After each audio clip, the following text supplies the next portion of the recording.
अस्सलाम वालेकुम प्यारे बच्चों, कैसे हैं आप सब। उम्मीद है आप सब बिल्कुल ठीक होंगे। मैं हूं आपकी मैथ की टीचर पेन एकेडमी से। बच्चों, आज का हमारा सबक है मुफरद तज्ज़ी के ज़रिए जुज़ा फ़िक्र मालूम करना।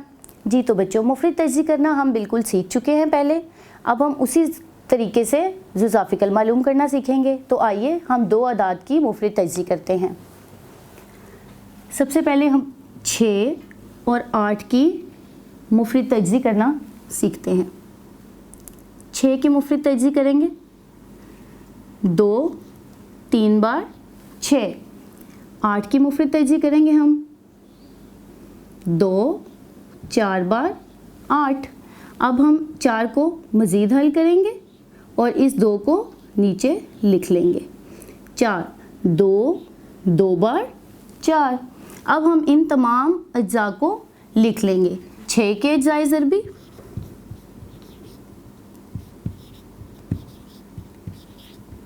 हमारे पास 2 और 3, और 8 के अज्जाए ज़रबी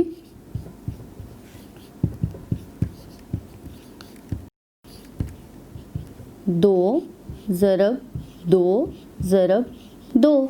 हमारे पास मुश्तरक अज़ाए ज़रबी है 2। अब हम इनके मुश्तरक अज़ाए ज़रबी यहाँ लिखेंगे।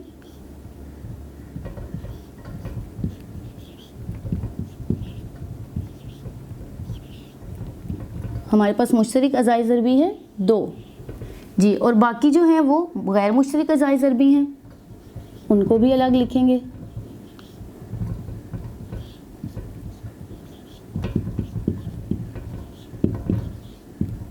जी, वो हैं 3 ज़रब 2 ज़रब 2।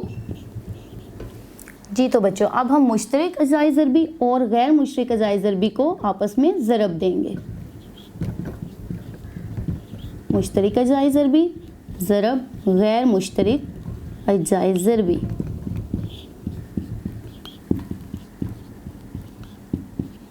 जी, हमारे पास मुश्तरक अज़ाए ज़रबी था 2 ज़रब, अब हम गैर मुश्तरक अज़ाए ज़रबी लिखेंगे 3 ज़रब 2 ज़रब 2।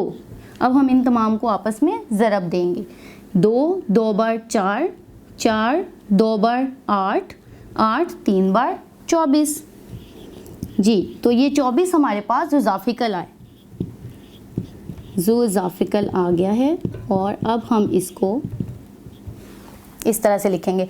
अब बच्चों, आपने एक बात हमेशा याद रखनी है कि जो हमारे पास जुज़ा फ़िक्र आएगा वो इन दोनों अदाद से बड़ा होगा और ये दोनों अदाद उसको पूरा पूरा तकसीम करेंगे। जी तो बच्चों, आपने मुफरद तज्ज़ी के अमल के ज़रिए जुज़ा फ़िक्र मालूम करना सीख लिया है। उम्मीद है आपको अच्छे से समझ आ गया होगा। अब आप इसकी अच्छे से मश्क करेंगे और हम मिलेंगे अगले लेसन के साथ। तब तक के लिए अल्लाह हाफ़िज़।